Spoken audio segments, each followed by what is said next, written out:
Assalamualaikum warahmatullahi wabarakatuh. Innal hamdalillah nahmaduhu wa nasta'inuhu wa nastaghfiruhu wa nastahdihi wa na'udzu billahi min shururi anfusina wa min sayyiati a'malina. May yahdihillahu fahuwal muhtad wa may yudlil falan tajida lahu waliyyan mursyida. أشهد أن لا إله إلا الله وحده لا شريك له وأشهد أن محمدا عبده ورسوله الذي لا نبي بعده أما بعد فإن خير الأمور كتاب الله وأفضل الهدي هدي محمد صلى الله عليه وعلى آله وسلم وشر الأمور محدثاتها وكل محدثة بدعة وكل بدعة ضلالة. Sahabat muslim dan muslimah yang dimuliakan oleh Allah Subhanahu wa taala. Pada pertemuan sore hari ini insyaallah taala kita akan melanjutkan membahas kitab Ad-Da' wad-Dawa, penyakit dan obatnya, Al-Jawabul Kafi liman sa'ala 'anid dawa'is syafi. Sebuah jawaban tuntas atas sebuah pertanyaan, ya, Al-Jawabul Kafi, atas sebuah pertanyaan tentang obat yang bisa menyembuhkan penyakitnya.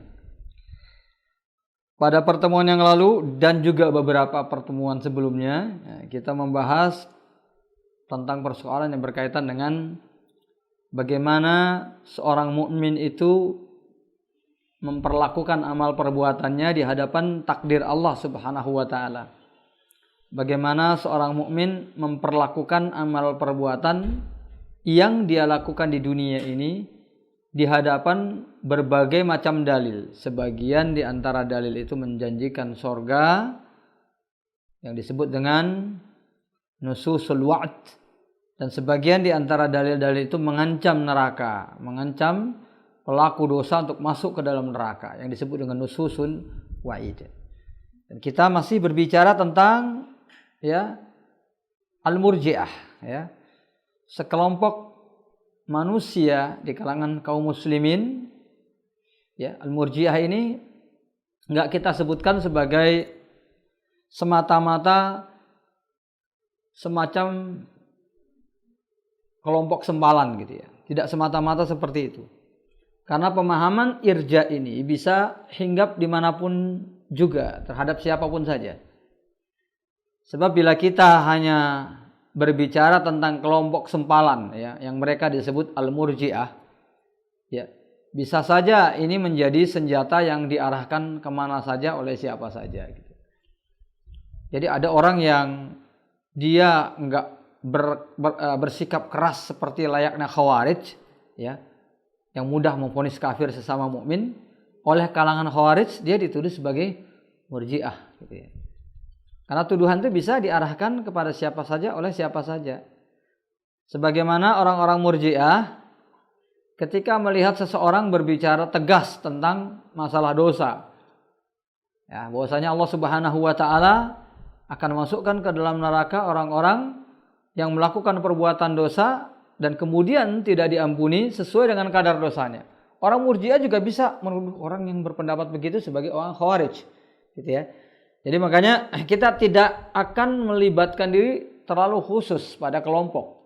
Tapi ini pemahaman, ya, bahwa pemahaman yang mengacu pada apa? Pada sikap meremehkan perbuatan dosa, mengabaikan nas-nas yang berbicara tentang neraka, tentang azab, hanya bersandar pada nas-nas yang memberikan janji-janji kebahagiaan saja, maka orang-orang semacam ini itu memiliki pemahaman irja. Besar kecilnya bergantung dengan pengaruh irja itu di dalam dirinya. Karena kita sudah sebutkan mereka juga bisa bertingkat-tingkat. Nanti akan kita sebutkan lagi sebagian di antaranya. Nah, di akhir pertemuan kemarin penulis mengatakan wala tastatil hadzal fasal, ya. Coba untuk melihat pembahasan ini jangan merasa terlalu panjang, gitu, ya. Mungkin kita juga udah merasa terlalu panjang, ya. Karena beberapa pertemuan kita membahas melulu persoalan pemahaman irja ini. Wala tastatil hadzal fasal fa innal haja ilaihi syadidah. Karena memang kita perlu gitu memahami pemahaman yang salah dan keliru ini, ya. Kalau pepatah Arab mengatakan man la ya'rifu syarra yushiku ayyaqa'a fihi. Orang yang enggak mengetahui kejelekan itu justru akan berpotensi besar terjebak ke dalamnya. Iya kan? Mereka enggak tahu riba misalnya, enggak sadar terjerumus dalam riba. Mereka yang enggak mengenal batas-batas kemaksiatan dan dosa, gampang sekali terjerumus pada perbuatan dosa. Oleh sebab itu kita perlu tahu nih, bentuk orang-orang yang meremehkan dosa itu kayak mana saja, ya. Nas-nas apa saja, dalil-dalil mana saja yang biasanya mereka pelintir, ya, untuk upaya melegalkan perbuatan dosa yang mereka lakukan. Kan banyak dalil-dalilnya. Sebagian bersandar pada dalil-dalil ini, sebagian yang lain pada dalil yang lain. Karena banyak sekali dalilnya. Jadi tidak setiap kalangan murji'ah misalnya, orang-orang yang berpemahaman murji'ah akan bersandar pada dalil yang sama. Bahkan kadang-kadang pada dalil yang tidak seharusnya dijadikan sebagai pemahaman. Jadi makanya kita perlu membahas supaya kita tidak terjebak dalam pemahaman itu. Kita lanjutkan ya. Baina afwillahi wa amri. Kemudian selanjutnya masih persoalan antara ampunan Allah dan perintah Allah. Ya, Allah memberikan ampunan atas dosa-dosa, tapi Allah juga memerintahkan kebaikan dan melarang perbuatan yang haram. Keduanya berjalan sesuai dengan alurnya, ya. Kapan Allah memberikan maaf dan kapan tidak. Wa katsirun minal juhal, banyak sekali orang-orang yang jahil, ya. Jahil artinya tidak memiliki ilmu tentang kebenaran. Ya, bukan jahil bahasa Indonesia, ya. Kalau jahil bahasa Indonesia itu iseng artinya.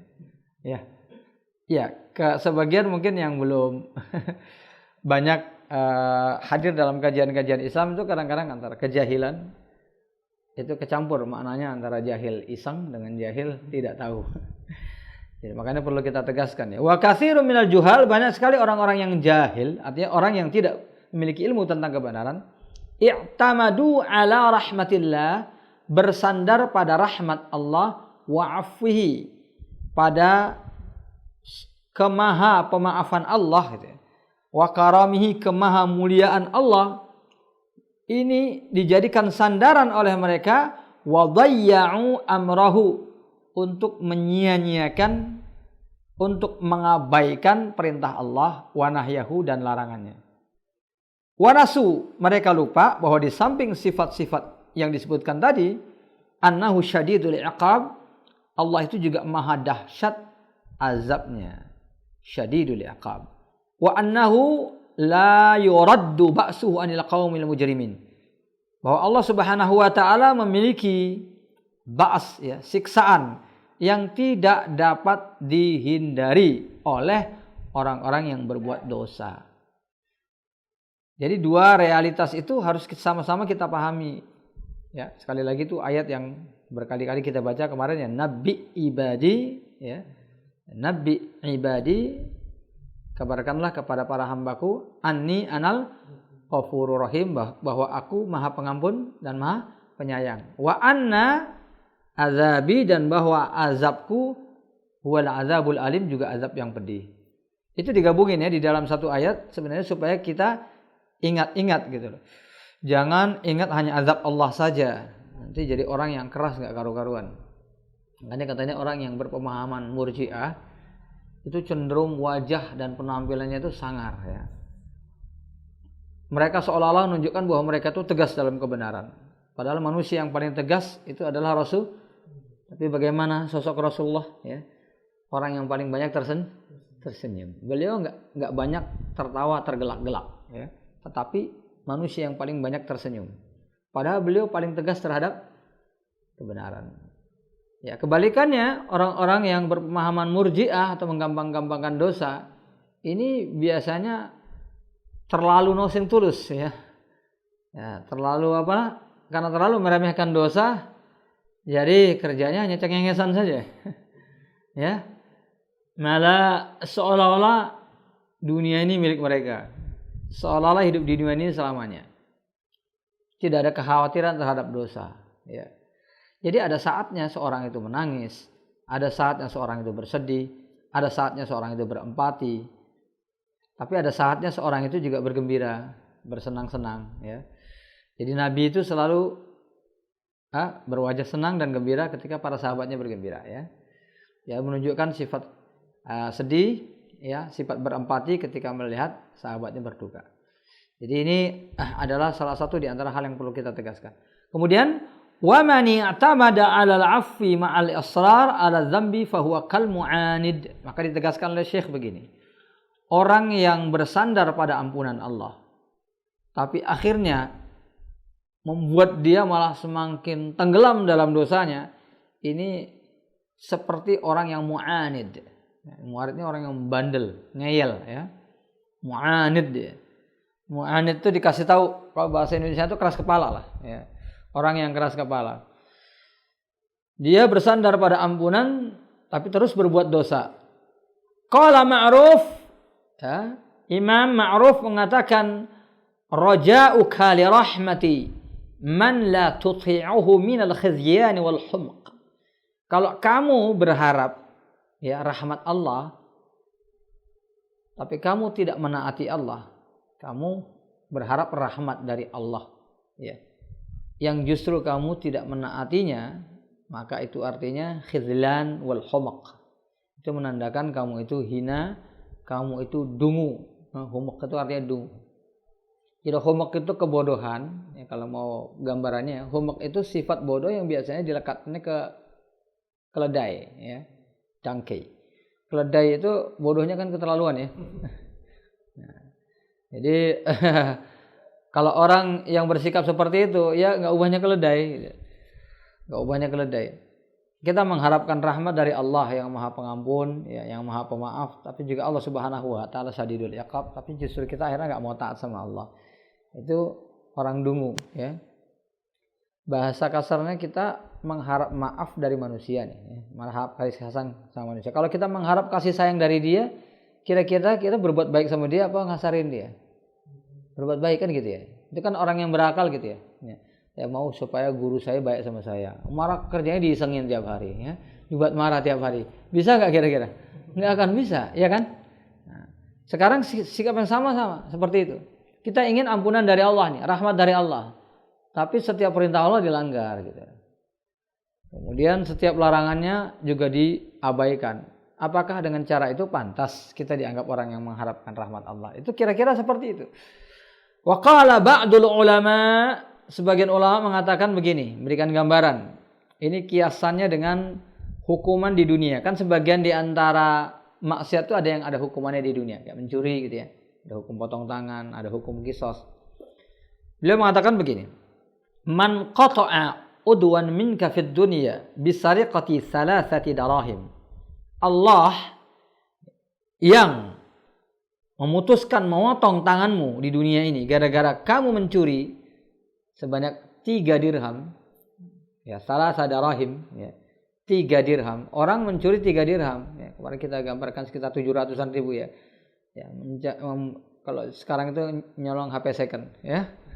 Ya, kira-kira harganya segitu kan HP second ya. Kalau baru agak jarang ya segitu harganya. Orang-orang yang mencuri seharga 3 dirham lalu dipotong tangannya. Ya Allah yang memotong tangan kamu gara-gara kamu mencuri sebanyak 3 dirham. La ta'manu, tentunya tidak boleh membuat kamu aman dari merasa aman darinya. Antakuna uqubatahu, bahwa siksaan Allah fil akhirah ala nahwin min hadza juga seperti itu. Ya, padahal siksaan di akhirat jauh lebih dasar, jauh lebih besar. Karena yang diberikan di dunia itu hanya sebatas peringatan saja. Ya, jadi hudud itu ditegakkan itu jazran, ya, jazran anil ma'asi wal ijram. Apa itu jazran? Mencegah. Nah, kalau orang sekarang bilang menimbulkan efek jerah. Bukan harus kepada orang yang melakukan, karena kalau orang itu membunuh kemudian dibunuh, ya nggak ada kesempatan jerah lagi kan. Tetapi akan membuat efek jerah bagi orang lain yang mau melakukan perbuatan itu. Kalau saya membunuh orang dengan sengaja, itu hukumannya. Orang nyolong satu, potong tangannya kanan. Nyolong lagi, potong tangan kirinya. Nyolong lagi, kaki kanan, kaki kiri ya. 4 kali nyolong, udah selesai hidupnya di dunia ya. Nggak punya 2 tangan, nggak punya 2 kaki. Jadi artinya efek jerah itu pasti akan berlaku. Kalau tidak pada diri orang itu, minimal pada orang lain. Itu di dunia. Tapi kalau di akhirat enggak, itu murni azab, bukan efek jerah. Tapi memang murni azab dari Allah dan pasti lebih dahsyat. Jadi kalau di dunia saja ya diberlakukan hukum seperti itu bagi orang yang melakukan pelanggaran, bagaimana di akhirat nanti? Wa qila lil Hasan. Ada orang bertanya kepada Al-Hasan. Jadi kalau disebutkan Al-Hasan ini umumnya yang dimaksud Al-Hasan Al-Basri. Hasan itu banyak ya. Ya, Hasan itu banyak di kalangan para ulama, tapi yang dikenal dengan sebutan Al-Hasan biasanya tanpa embel-embel maksudnya Al-Hasan Al-Basri. Naraka tawil al-buka. Kami melihat engkau kok banyak sekali menangis. Faqala akhafu, beliau menjawab akhafu ayyatrahani finnar wala yubali. Yang aku pikirkan seandainya Allah mencampakkan aku ke dalam neraka dan Allah tidak peduli. Ini ungkapan dari Hasan Al-Basri ketika beliau ditanya kenapa engkau banyak menangis. Jadi ini sebenarnya sebagai gambaran bahwa orang-orang yang hidup, para ulama yang hidup enggak jauh dari masa kenabian. Ini kan enggak jauh dari masa kenabian ya, tabi'in, zaman tabi'in dan tabi'in. Itu kan enggak jauh dari zaman kenabian. Itu kelihatan bahwa mereka itu tampak rasa takutnya kepada Allah. Kalau kita mau contoh banyak, kemarin sudah kita sebutkan ya bagaimana Umar bin Khattab, ya Sa'ad bin Abi Waqqas dan banyak sahabat yang lain, termasuk Abdullah bin Amr ibn al-As. Sebelum beliau wafat beliau menangis terseduh-seduh ya. Jadi yang diungkapkan beliau itu yang tercatat dalam sejarah katanya. Nah, dulu ketika masuk Islam beliau menganggap udah akan selamat selamanya ya, tapi di dalam Islam beliau merasa melakukan banyak perbuatan dosa. Sehingga pada saat itu beliau menganggap kayaknya beliau layak untuk dimasukkan ke dalam neraka. Maka di akhir hidupnya beliau mohon kepada Allah Subhanahu wa taala untuk mengampuni segala dosa-dosanya. Abdullah bin Amr bin As. Saya salah menyebut Amr bin As ya. Kalau Abdullah itu anaknya ya. Amr ibn al-As ya. Dan yang paling terkenal memang Abdullah bin Amr bin al-As ya dalam periwayatan hadis ya. Amr ibn al-As. Itu mengungkapkan demikian. Wa qila lil Hasan tadi udah ya. Wa kana yaqulu inna qauman alhadhum. Kemudian Hasan Al-Basri masih yang sama mengungkapkan inna qauman, ada sebagian di antara manusia, maksudnya kaum muslimin, alhadhum amaniyul maghfirah. Mereka itu tertipu daya oleh angan-angan mendapatkan ampunan dari Allah. Hatta kharaju minad dunya bi ghairi taubah, sampai mereka keluar dari dunia ini lupa bertaubat. Ya, mereka lupa bertaubat karena mereka berangan-angan Allah pasti akan mengampuni.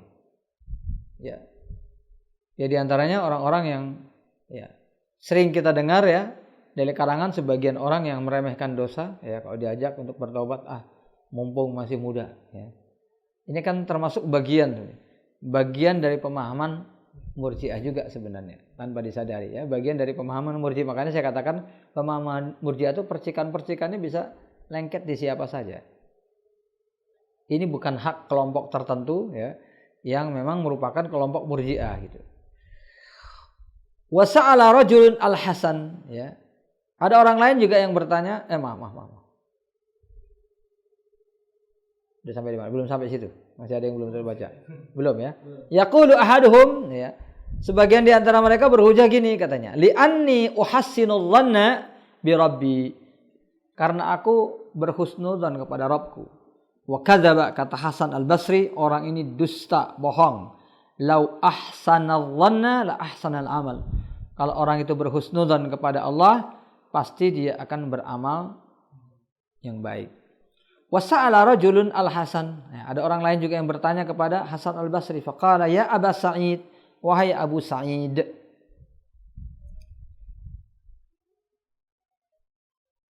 kaifa nasna'u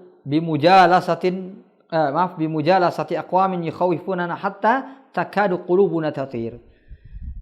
Apa yang harus kami lakukan kalau kami biasa ya bermajelis dengan orang-orang yang mereka itu selalu nakut-nakutin kami, membaca ayat-ayat tentang azab gitu ya, sampai seolah-olah ya hati kami, nyawa kami terbang ya.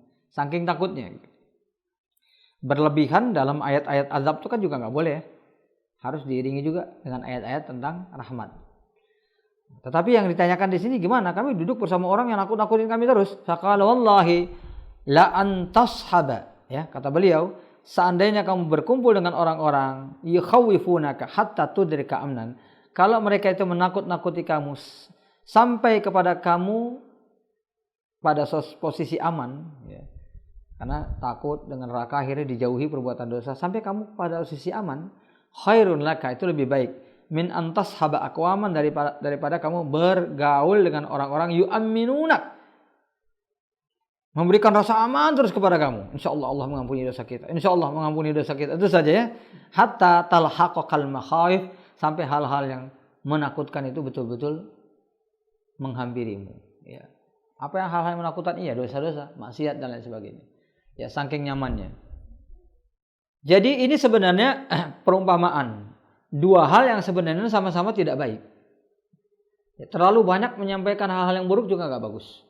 Karena ini ciri daripada khawarij. Meskipun tidak semua orang yang mengatakan begitu khawarij, ya, selama dia tidak sampai kepada keyakinan bahwa pelaku dosa besar itu adalah kafir, gitu ya. Selama dia tidak sampai kepada tingkat mudah memvonis kafir sesama muslim hanya berdasarkan zahirnya saja. Selama tidak sampai situ tidak khawarij.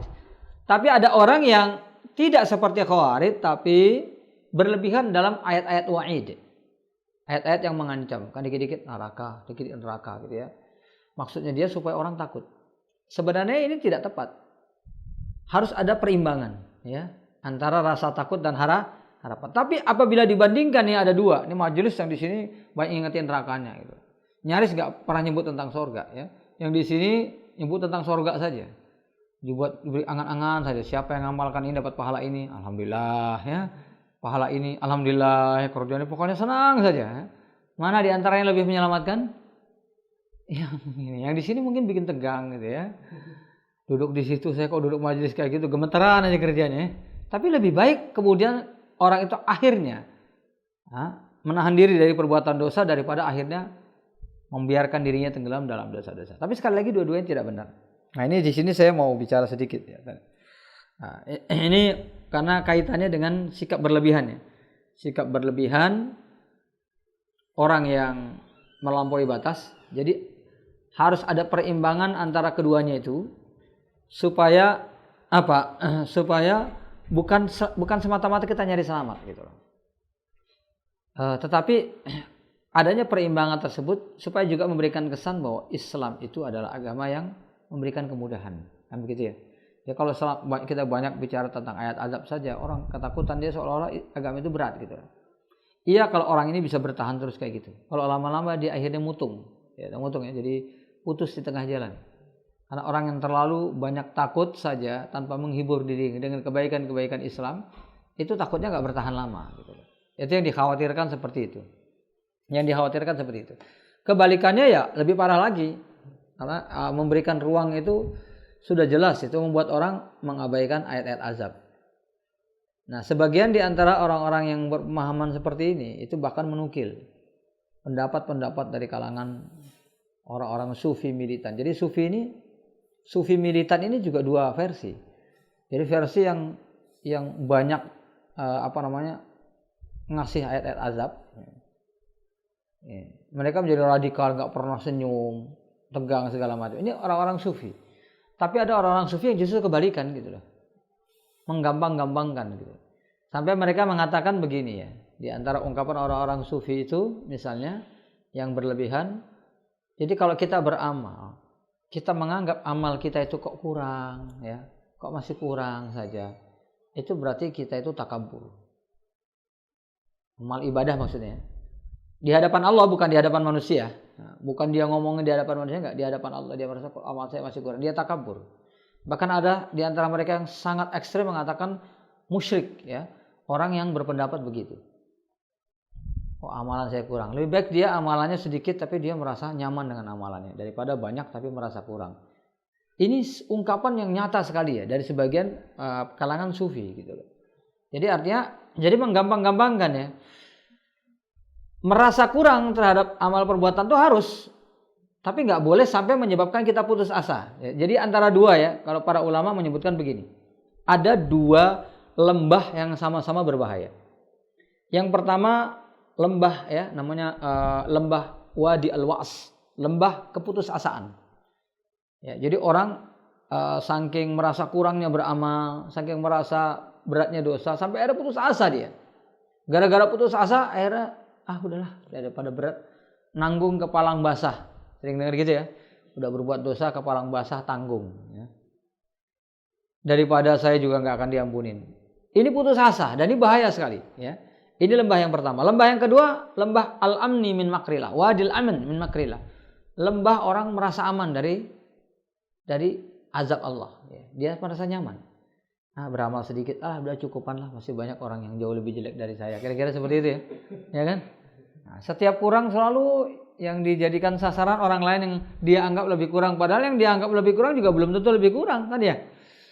Orang itu amal ibadahnya lebih sedikit. Kita kan nggak tahu ibadah yang dia sembunyikan. Kita nggak tahu kan ibadah yang dia sembunyikan apa. Oh, dia juga masih suka melakukan maksiat seperti saya lebih. Kita nggak tahu berapa banyak dia bertaubat. Dan mungkin banyak amal kebajikan yang nutup perbuatan maksiat. Kita nggak tahu ya. Jadi, nah ini al-amnu min makrillah. Dua-duanya itu lembah yang menyengsarakan itu. Dua-duanya ya. Lembah yang menyengsarakan. Termasuk ungkapan tadi ya. Merasa takut amalan kita kurang itu bagian dari khauf. Jadi khauf, rasa takut kepada Allah itu dikatakan oleh para ulama ada 3 unsur. Salah satunya hilang, kita dianggap nggak takut sama Allah. Ya. Jadi al-khauf itu punya 3 unsur atau sebagian ulama yang lain mengatakan 3 rukun. Yang pertama, ta'zimu sya'airillah. Kalau orang takut kepada Allah, dia pasti akan memuliakan, mengagungkan syariat Allah. Jadi kalau ada orang meremehkan syariat ya, dia mungkin nggak ngamalkan sunnah. Tapi kalau dia itu takut, dia nggak akan bilang, ini kan cuma sunnah. Ada kan orang kayak gitu kan, ya, Allah itu kan cuma sunnah. Itu namanya meremehkan, betul ya? Kalau orang tidak meremehkan, dia mungkin belum mengamalkan, tapi tetap memuliakan. Masya Allah, antum bisa mengamalkan ini, saya belum sanggup. Kira-kira gitu ya. Nah, itu. Jadi kalau ada orang punya sikap meremehkan terhadap syariat Allah, ya,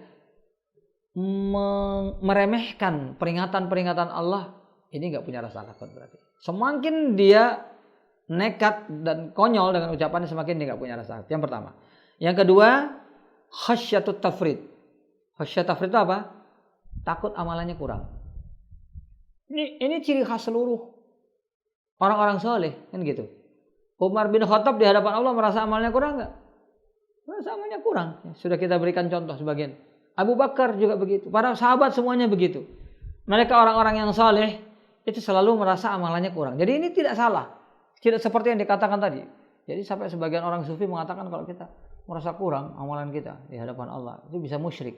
Wal iyadzu billah. Ini tidak benar ya. Karena itu tanda rasa dan yang ketiga al-khasyatu min su'il khatimah. Takut terhadap apa? Su'il khatimah. Jadi yang pertama tadi mengagungkan, memuliakan syariat Allah, kemudian takut amalan kurang, dan ketiga takut terhadap su'il khatimah. Jadi orang kalau nggak punya salah satu di antara 3 ini, apalagi 3-tiganya, jelas nggak akan katakan takut kepada Allah. Orang takut su'ul khotimah itu harus gitu. Sedangkan Nabi nanti akan disebutkan ya, salah satu di antara hadisnya akan kita baca ya. Hadis yang ya muqallibal qulub gitu ya. Nabi beliau kan seolah-olah takut. Hatinya akan digerakkan oleh Allah menuju maksiat, sehingga beliau mengatakan ya muqallibal qulub sabit qalbi ala, wahai yang membolak-balikkan hati, tetapkan hatiku dalam kebenaran. Kan seolah-olah Nabi takut, padahal kan beliau udah dijamin. Ghufira lahu ma taqaddama min dzambi. Beliau udah dijamin ya jadi orang yang pertama kali masuk surga. Hadisnya beliau sendiri yang nyampaikan. Jadi hadis tentang siapa yang pertama kali akan membuka pintu surga, itu Nabi Muhammad SAW. Itu hadisnya siapa yang nyampaikan? Beliau sendiri. Kurang yakin apa? Jibril nyampaikan ke beliau. Beliau nyampaikan hadis itu. Yakin nggak beliau akan jadi orang yang pertama kali membuka pintu surga? Yakin kan? Nah, tapi ini kan sebagai pelajaran gitu loh. Jadi yang namanya mukmin itu pasti takut, hatinya tuh dibolak-balik. Sekarang saya beriman, besok belum tentu kan gitu. Makanya kita selalu memohon kepada Allah ya muqallibal qulub sabit qalbi ala dinik. Jadi itu ya, jadi yang perlu ditegaskan sekali lagi, jadi jangan kita berada di 2 lembah yang salah tadi. Lembah putus asa atau lembah merasa aman dari azab Allah. Kemudian waqad tsabata fis sahihaini sebagai gambaran ya, disebutkan di dalam Sahih Bukhari dan Muslim. Ini untuk menggambarkan sekali lagi bahwa yang namanya mengharapkan rahmat Allah itu harus dengan pengamalan ya. Ini salah satu hadis jelas sekali. Hadis Usama bin Zaid, sami'tu Rasulullah sallallahu alaihi wasallam yaqul, aku mendengar kata Usama bin Zaid, Nabi bersabda, yuja'u birrajuli yaumal qiyamah. Nanti ada orang yang didatangi dihadirkan di hari kiamat ya. Ar-rajul huna lil ghalabah. Untuk bukan menunjukkan bahwa yang dimaksud di sini laki-laki ya, tapi yang dimaksud adalah setiap orang. Ya, kadang sering di dalam hadis itu disebutkan rajulun, tapi yang dimaksudkan adalah insan, manusia. Tapi digambarkannya laki-laki. Ya, supaya jangan kita mengira bahwa nanti yang diazab itu hanya laki-laki gitu ya. Gitu ya. Nah, kalau setiap dikatakan laki-laki di dalam hadis kalau dapat pahala berarti yang dapat pahala hanya laki-laki, enggak. Yuja'u birrajuli, ada orang yang dihadirkan di hari kiamat. Yulqa finnar, dicampakkan dia ke dalam neraka, fatandaliqu aqtabu batni ya. Aqtab jamak dari kitab, ma'yun am'a. Ususnya itu dibongkar, ditarik. Ya, jadi dimasukkan neraka, ususnya dibongkar, dari perutnya ditarik, diikat di sebuah batu, fayaduru finnari kama yadurul himar. Di neraka itu diputar-putar, seperti seekor keledai yang diputar-putar di atas batu yang besar. Ya, kama yadurul himar birohahu. Jadi ada batu besar, ya, di mana himar itu berputar-putar di situ. Laki-laki ini juga berputar-putar di neraka seperti keledai tadi. Fayatufu bihi ahlun nar, lalu berkerumunlah ahli neraka yang ada di sekitar beliau. Fayaqulun ya fulan, wahai fulan, ma asabaka, ya, kenapa kamu mengalami hal semacam ini? Alam takun ta'muruna bil ma'ruf wa tanha 'anil munkar. Bukankah di dunia dulu kamu biasa nih nyuruh kami berbuat baik, melarang kami berbuat kemungkaran. Artinya dulu kamu kan di dunia ini dai ya. Ya, juru dakwah. Kamu dulu kan sering nyeramahin kami gitu ya. Kan gitu kira-kira ya. Nah, jadi di sini pertama kita bacakan dulu saja ya hadisnya. Fayaqulu, kemudian beliau menjawab, kuntu amurukum bil ma'ruf. Iya betul, dulu aku menyuruh kalian melakukan perbuatan baik, wala ati, tapi aku sendiri enggak melakukan. Wa anhaakum anil munkar, aku melarang kalian berbuat mungkar, wa ati, malah aku sendiri yang melakukan. Jadi akhirnya dia diazab lebih daripada orang-orang yang lain. Sama-sama nih. Dia dengan orang-orang itu sama-sama melakukan perbuatan mungkar yang sama, ya, sama-sama meninggalkan kewajiban yang sama, tapi azabnya lebih dahsyat. Ya, kenapa? Karena di dunia dia nyuruh orang. Cuma nyuruh saja enggak melakukan, melarang orang, cuma melarang orang malah dia yang melakukan. Nah, di sini ada beberapa makna yang jelas disebutkan ya. Jadi bahwa azab di neraka itu bertingkat-tingkat. Itu yang pertama ya. Jadi tidak sama orang yang satu dengan yang lain. Salah satu di antara yang menyebabkan azab itu besar, jadi semakin banyak ilmu seseorang dan kemudian semakin dia tidak mau mengamalkannya, dia kan seperti orang-orang Yahudi ini. Maka azabnya pun lebih besar lagi gitu ya, lebih besar lagi. Jadi pertanggungjawaban orang-orang yang berilmu itu besar di sisi Allah Subhanahu wa taala. Kemudian selanjutnya adalah di sini kalau kita cermati betul ya, dijelaskan oleh para ulama. Kalau kita cermati betul, ini nerakanya ini namanya narul muwahhidin. Nerakanya ahli tauhid. Nerakanya orang-orang yang beriman maksudnya. Ahli tauhid orang-orang beriman. Kenapa? Karena di sini kelihatan jelas ya bahwa yang dimasukkan di sini nih para penceramah berikut dengan pengikut-pengikutnya nih. Dengan orang yang hadir dalam ceramahnya, betul enggak? Iya. Jadi mereka itu di dunia saling kenal. Oh, kamu kan ya. Ini kan Ustadz Fulan itu kan. Saya kira-kira seperti itu kan. Jadi mereka kenal, ini adalah orang-orang yang biasa duduk di majelisnya. Ini menunjukkan bahwa orang-orang yang beriman juga dimasukkan ke neraka ketika mereka memiliki dosa yang tidak terampuni. Terampuni oleh apapun saja, mungkin oleh syafaat, mungkin karena perbuatan baiknya dan macam-macam. Seandainya tidak terampuni, maka mereka akan disiksa juga dalam neraka. Ini contohnya ya. Contohnya kan jelas, ta'muruna bil ma'ruf ya. Yang diajak untuk melakukan amar ma'ruf nahi munkar siapa? Orang-orang Kalau orang kafir kan enggak gitu. Orang kafir udah enggak ada gunanya lagi kita beramar ma'ruf kepada mereka ya. Nah, karena mereka pasti masuk neraka kalau mereka mati dalam kekafiran. Ini adalah orang-orang yang beriman. Ini tandanya bahwa orang-orang beriman juga bisa masuk ke dalam neraka ya. Dan ini hal yang lain juga ingat di sini satu makna yang lembut sebenarnya. Ini namanya al-ma'anil khafiyah atau lataiful muwafaqat. Al-ma'anil khafiyah di sini adalah bahwasanya orang-orang yang memiliki pemahaman sesat ya, salah dalam memahami syariat, dia akan membawa banyak orang ke neraka. Ya. Membawa banyak orang ke neraka. Jadi orang misalnya yang meremehkan perbuatan dosa, akan banyak nanti orang yang ikut sama dia. Cuman yang paling besar dosanya siapa? Yang ngajak tadi. Yang ngajak tadi gitu lah. Jadi bisa jadi orang-orang yang diajak tadi enggak nyangka gitu loh.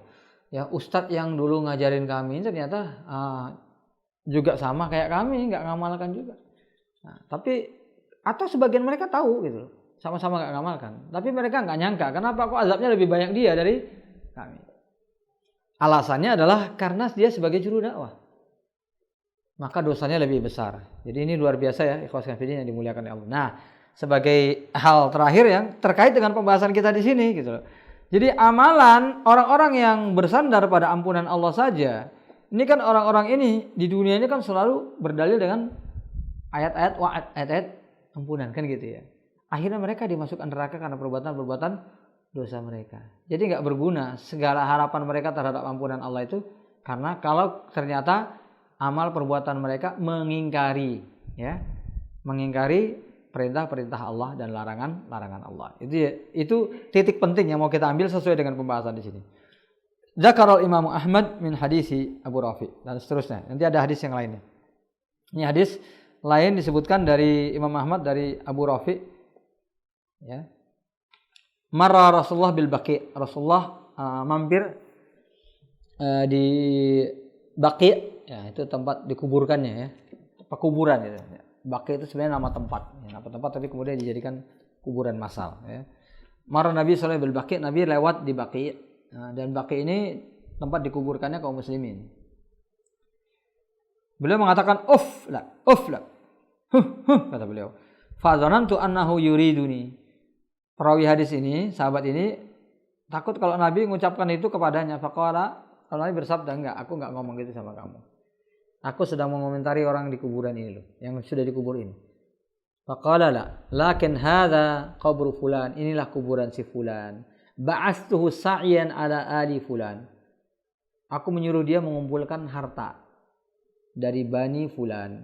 Qila, ada yang mengatakan harta di sini harta rampasan perang. Dan ada yang mengatakan harta di sini adalah harta zakat. Tapi yang jelas dia diutus oleh Nabi untuk mengumpulkan harta. Mungkin harta rampasan perang atau harta zakat. Faghalla namiratan, dia mengambil hanya sebuah pakaian saja ya. Ada di riwayat yang lain sebutan burdah ya. Di sini disebut namirah. Fadurri al-an, sekarang dia sedang dikasih pakaian mislaha yang seperti yang dia colong itu tapi dibuat dari api. Jadi gulul namanya. Gulul ini tapi lebih tepat kata gulul ini adalah pada harta rampasan perang. Karena gulul itu adalah mengambil harta yang sebenarnya mereka bisa berhak mendapatkannya, tapi mereka mengambilnya sebelum waktunya. Misalnya harta rampasan dikumpulin nih, nanti akan mau dibagikan nih kepada kaum muslimin. Bisa jadi yang dia dapatkan lebih dari itu. Tapi sebelum dibagikan dia, kata orang Jakarta, dientit dulu dia ya. Ini satu ya. Satu dia pakai dulu. Pakai dulu kan nanti mau dibagikan juga nih. Jadi itu semacam pencurian tapi enggak kayak nyuri gitu loh ya. Paham di sini ya? Sebenarnya dia mau mengambil hak dia juga. Ghulul. Man ghalla ya'ti bima ghalla yaumil qiyamah. Jadi orang yang melakukan ghulul akan datang dengan barang curiannya tadi. Jadi ghulul sama dengan gosop. Jadi di bawah derajat mencuri itu. Gosop itu di bawah derajat mencuri. Ghulul juga di bawah derajat mencuri. Kalau mencuri itu kan harus jumlahnya harus lebih dari 3 dirham pertama. Kemudian tempatnya harus tertutup. Dan dia betul-betul bukan milik dia sama sekali, itu mencuri.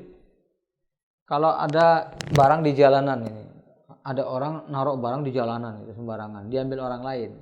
Ini enggak dikenai hukum sariqah. Tapi nanti hukumnya bisa ghasab. Ya. Kenapa? Karena meskipun nilainya lebih dari 3 dirham, tapi diletakkan sembarangan, enggak dijaga. Gitu ya. Jadi ada persyaratannya. Nah, ghulul juga begitu. Tapi ternyata dia dihukum di dalam kubur seperti tadi. Padahal dia melakukan hal yang menurut pandangan orang mungkin biasa-biasa saja. Nah, ini menunjukkan apa? Ini peringatan gitu loh. Jadi manusia yang hidup di zaman Nabi saja itu bisa dikenai azab kubur. Coba bayangkan. Yang hidup di zaman Nabi bisa dikenai azab kubur. Ikhwas fiddin. Jadi Imam Nawawi memasukkan hadis-hadis ini itu dalam babu ya. Jadi taghlizu man amara bi ma'rufin wa naha an munkarin wa khalafa qawluhu fi'lah. Itu bagus sekali ya disampaikan oleh Imam Nawawi. Sayangnya banyak orang yang mengagumi Imam Nawawi tapi terjebak dalam keyakinan Murji'ah. Nah, padahal Imam Nawawi itu luar biasa sekali. Jadi hadis ini dimasukkan dalam bab judulnya apa? Peringatan keras ya. Taghliz, peringatan keras bagi orang yang suka melakukan amar ma'ruf nahi munkar. Tapi antara ucapan dan perbuatannya itu enggak sama. Kayak gitu. Ucapannya bertentangan dengan perbuatannya. Khalafa qauluhu fi'lah. Lalu disampaikanlah hadis-hadis ini yang kita bacakan ini oleh beliau. Wa fi musnad, dalam musnad Imam Ahmad juga disebutkan hadis Anas bin Malik. Ya, jadi hadis ini sangat terkenal sekali, masyhur sekali. Marartu lailata usriya bi ala qaumin. Jadi banyak ulama mengatakan ini di kuburan dan ada yang mengatakan ini sebagian di antara azab di neraka yang diperlihatkan kepada Nabi. Ya, manapun itu yang jelas itu adalah azab dari Allah. Marartu lailata usriya bi, aku pada waktu kata beliau diperjalankan Isra Mi'raj, aku melewati sebagian orang ya, sebagian komunitas tuqradu shifahum, bibir mereka tuh digunting bimakarit minar, dengan gunting dari neraka. Fakultu man haula, aku bertanya kepada Jibril, siapakah mereka?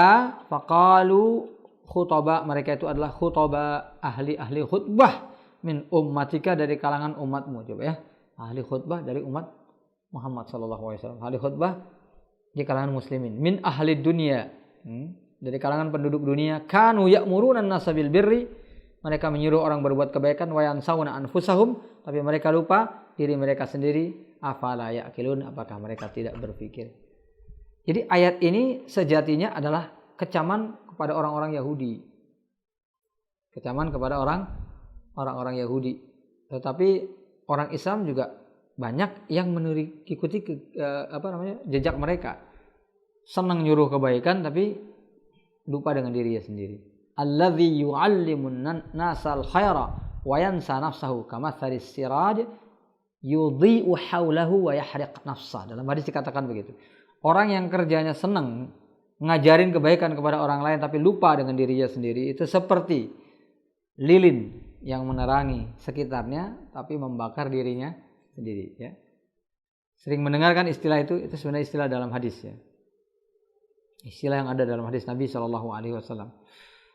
Kemudian dalam hadis yang lain ya, masih sama juga dalam Musnad Imam Ahmad, lamma urijabi, saat melakukan perjalanan Isra Mi'raj, maratu biqaumin, aku melewati sebagian orang lahum azfar, yang punya kuku panjang-panjang min nuhas, dari tembaga, yakhmushuna biha wujuhahum, digunakan untuk mencakar wajah mereka, wasudurahum, dada mereka. Faqult, aku bertanya, man haula, siapa mereka wahai Jibril? Faqala haula alladhina kanu ya'kuluna al-human nas, ini orang yang biasa kerjanya makan daging manusia ya, memfitnah, menggibah manusia. Wa yaqauna fi a'radihim, membicarakan atau menodai, mencemari kehormatan sesamanya. Jadi orang yang kerjanya seperti itu di hari kiamat ya, sebagian ulama mengatakan ini terjadi di hari kiamat, sebagian mengatakan ini terjadi di alam kubur. Yang jelas ini adalah azab bagi mereka yang melakukan perbuatan tadi ya. Dan mereka akan mencakar-cakar sendiri muka mereka, mencakar-cakar sendiri tubuh mereka. Ikhwas fillah yang dimuliakan oleh Allah Subhanahu wa taala. Jadi jelas ya, hadis-hadis ini menjelaskan azab yang Allah berikan kepada orang yang berbuat dosa gitu. Padahal Allah Subhanahu wa taala Maha Pengampun, tapi nyata bahwa azab itu ada.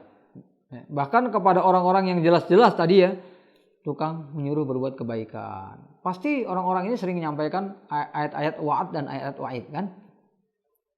Orang yang namanya berceramah itu pasti kadang-kadang cerita tentang pahala, kadang-kadang cerita tentang dosa. Nyatanya apa? Nyatanya mereka dimasukkan ke dalam neraka karena tidak mengamalkan. Nah, ini hadis yang saya sebutkan tadi, ada riwayat juga. Nah, dalam Musnad Imam Ahmad ini sebenarnya riwayatnya banyak, bukan hanya Imam Ahmad saja. Karena Nabi SAW Nabi SAW Nabi SAW kana yuksir yaqul, banyak mengucapkan ya muqallibal qulub, wahai yang membolak-balikkan hati, sabbit qalbi ala dinik, teguhkan hatiku ini dalam agamamu. Faqulna ya Rasulullah, ya para sahabat bertanya nih kepada Nabi, amanna bika wa bima ji'ta, kami kan sudah beriman kepada engkau ya Nabi. Ini padahal Nabi yang ngamalkan ya, tapi sahabat merasa tersinggung ya.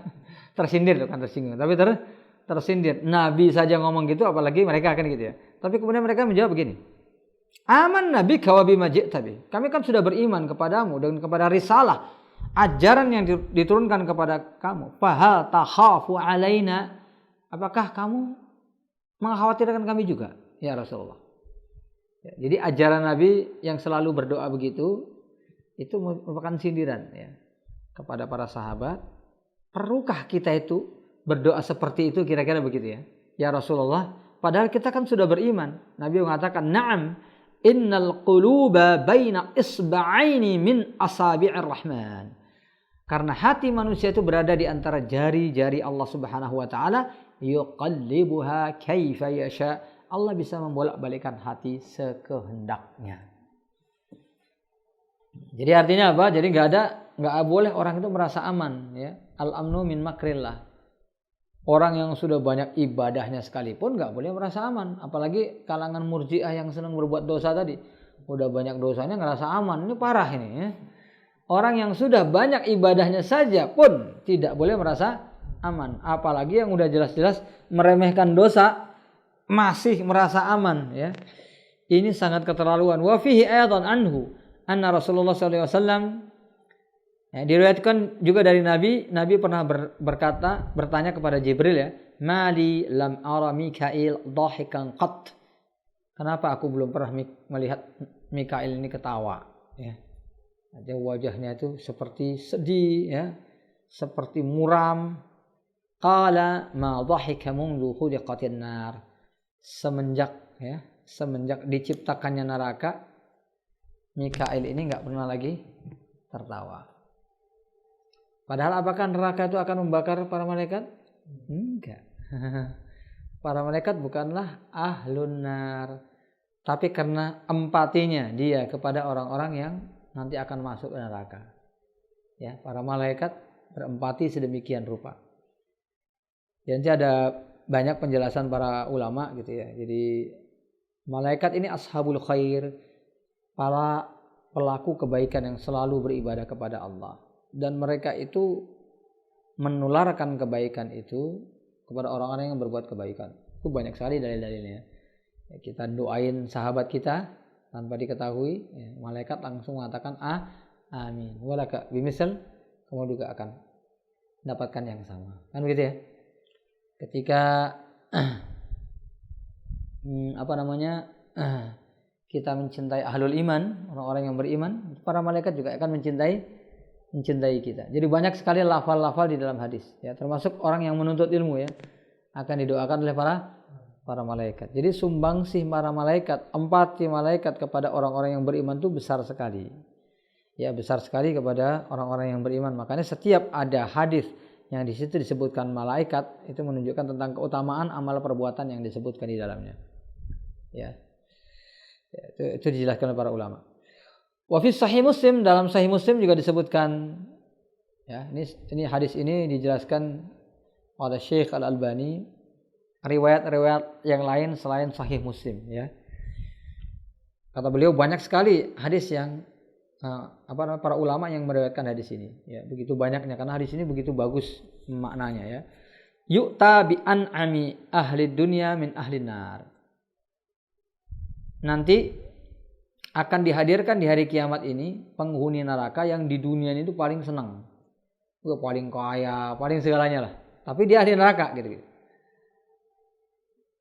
Fayusbaghu fin nari sibghah, ya, sebelum dia nanti akan mendekam di neraka, dia dikasih percobaan dulu. Tes, ya. Tes drive, ya. Bukan ngetes kendaraan enggak, tapi tes masuk neraka. Dicelupin sebentar loh, dicelupin sebentar aja. Ini belum dimasukin ke neraka selamanya nih, baru dicelupkan saja. Summa yuqal. Ditanya dia, "Ya bani Adam, hal ra'aita khairan qat?" Apakah di dunia ini selama kamu hidup di dunia kamu merasa senang enggak? Pernah enggak ngerasakan senang di dunia? Hal marrabika na'imun qat? Pernahkah ada satu kesenangan yang hadir dalam hidup di dunia ini? Fayaqulu la wallah. Enggak ada. Karena saking dahsyatnya neraka, baru dikasih percobaan satu celupan saja, dia sudah merasa di dunia kenikmatan yang panjang yang dia rasakan itu udah enggak ada gunanya semua. Percuma. Kalau tahu kayak gini, waduh, kan gitu ya. Kira-kira seperti itu. Dahsyatnya neraka. Ya. Tsumma yuqal ya bani Adam. Hal ra'aita khairan qat? Hal marrabika na'imun qat? Fayaqulu la wallahi ya Rabb. Wa yu'ta bi asaddin nasi bu'san fid dunya. Kebalikannya. Orang yang paling sengsara di dunia, tapi dia ahli surga. Paling sengsara ya. Enggak bisa bayangin kan yang paling sengsara. Kalau paling kaya ya bayang-bayangan dikit adalah ada korun di sana ya. Ya kan? Pernah dengar ya. Manusia paling sengsara di dunia ya. Kita aja melihat ada orang yang sengsara banget itu kayak ginilah hidup mereka jauh di bawah kita. Ternyata ada lagi yang lebih sengsara dari mereka. Jadi gambaran singkat aja sebelum kita baca ini ya. Jadi ada satu negeri namanya Tashad. Ya. Tashad. Kalau bahasa Inggrisnya CHAD, Chad. Ya.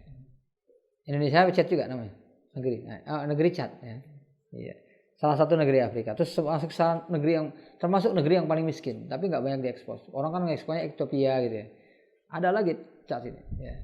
Jadi itu mereka tuh sampai minumnya tuh dari embun dijilat-jilat itu. Saking kesusahannya mereka. Ya. Jadi di Saudi itu ada orang Tashad yang kemudian dia makan dibuang-buang. Lalu ditegur oleh salah seorang murid dari Syekh Muhammad Shalih Al-Utsaimin. Ini di hadapan saya.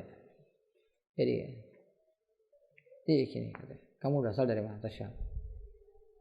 Bisa nggak jadi orang yang bersyukur kepada Allah? Kenapa? Ini makanya gini. Tapi biasa di sini kamu nggak usah ngelihat mereka. Kan? Kamu lihat orang-orang di negara kamu. Kamu tahu negara kamu? Tahu. Bagaimana kehidupan mereka? Nangis dia.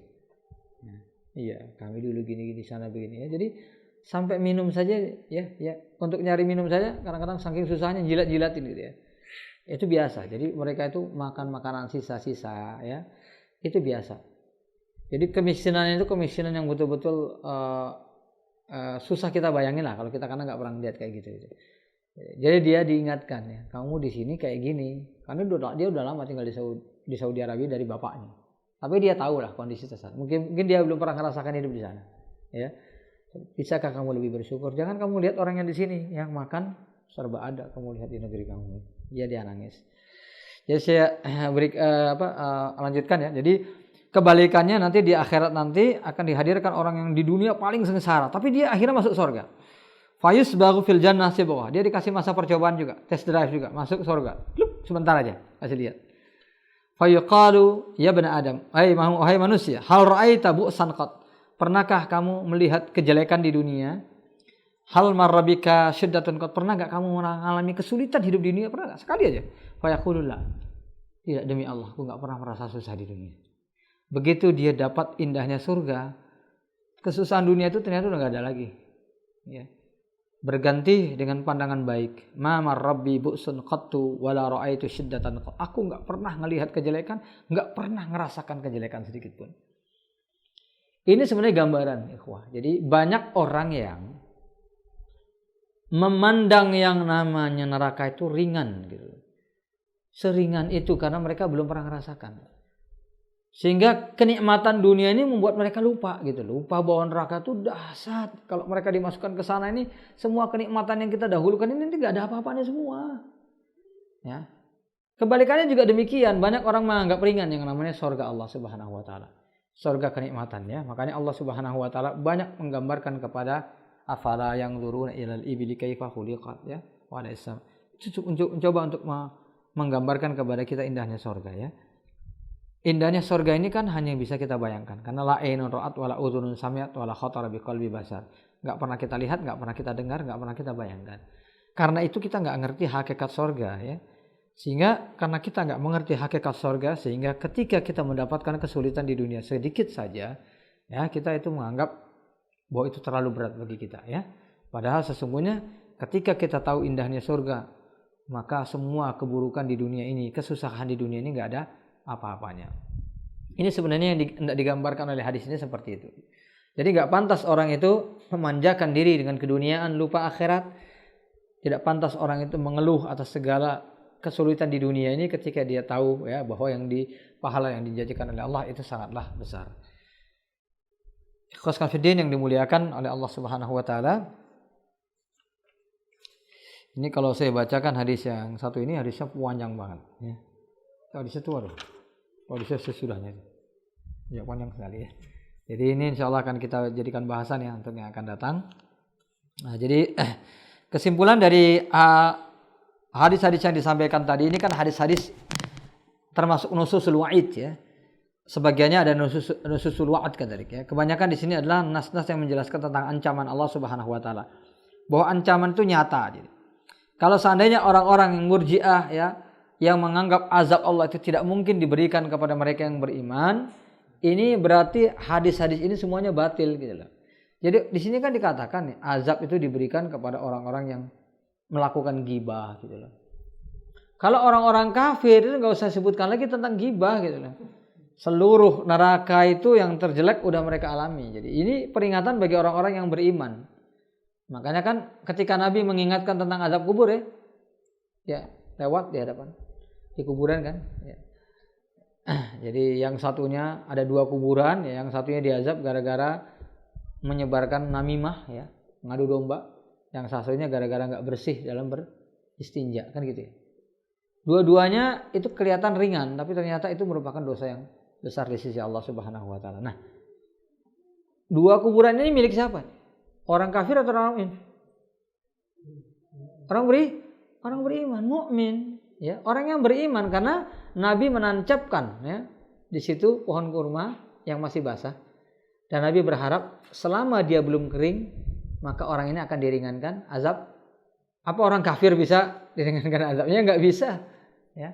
Satu-satunya orang kafir yang diringankan azabnya bukan karena ini, tapi karena dia menolong Nabi sepanjang hidupnya dengan jiwanya. Abu Thalib itu saja satu-satunya yang diringankan. Yang lain itu tidak ada. Jadi ini tandanya orang-orang yang beriman juga bisa diazab karena dosa yang mereka lakukan. Dan kita enggak boleh menganggap ringan dosa sedikit pun. Nah, ini tidak ada dalam bayangan orang-orang yang murji'ah ya. Jadi itu saja yang dapat saya sampaikan, ikhwas sekalian fiddin, sahabat muslim dan muslimah dimanapun antum berada, mudah-mudahan kita bisa memotivasi diri untuk lebih banyak beramal saleh dan bersabar atas segala cobaan yang diberikan Allah kepada kita. Wal afwu minkum. Assalamualaikum warahmatullahi wabarakatuh.